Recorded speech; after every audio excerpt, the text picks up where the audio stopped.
भागने लगा तो वो चौक के करीब उस तहसीलदार की गाड़ी में, तो पब्लिक के दुकानदार ने इकट्ठे होकर उसको भागने नहीं दिया। वो जिधर जिधर। बिस्मिल्लाहिर्रहमानिर्रहीम, अस्सलामुअलैकुम। रज़ा अली अहमद यूट्यूब चैनल में तमाम नादरीन को खुश आमदीद। गुजरात में एक दफ़ा फिर अवाम ने पुलिस को आगे लगा दिया। रज़ा अली अहमद के मोअज़्ज़िज़ नाज़रीन, जैसा कि आप जानते हैं ज़िला गुजरात में लॉकडाउन चल रहा है। गुलियाना चौक में पुलिस SOPs पर अमल दरामद करवा रही थी तो एक पुलिस वाले ने देसी पंसार स्टोर में घुसकर दुकानदार पर तशद्दुद शुरू कर दिया।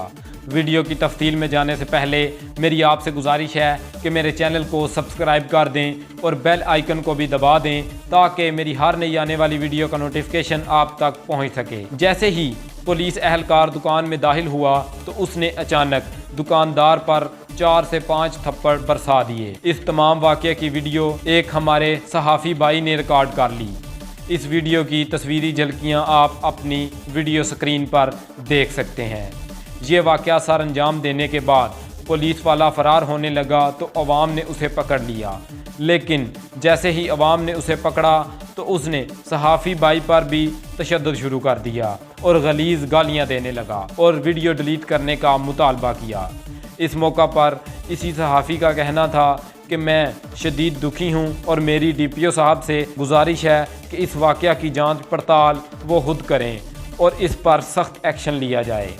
इस मौका पर एक और सहाफ़ी भाई का कहना था कि अगर सहाफ़ियों पर पुलिस ऐसे तशद्दुद कर सकती है तो फिर आम आवाम का क्या होगा। हमारी DPO से गुजारिश है कि इस पुलिस वाले को जल्द अज जल्द मुअत्तली की बजाय डिसमिस किया जाए और हमारे सहाफ़ी भाई और दुकानदार भाई को इंसाफ फराहम किया जाए। गुजरात की मज़ीद खबरों के लिए हमारे चैनल के साथ जुड़े रहिए। रज़ा अली अहमद चैनल को सब्सक्राइब कर दें और बेल आइकन को भी दबा दें ताकि मेरी हर नई आने वाली वीडियो का नोटिफिकेशन आप तक पहुंच सके।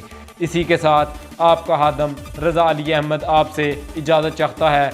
इंशाअल्लाह अगली वीडियो में मुलाकात होगी। उतनी देर के लिए अल्लाह हाफिज़।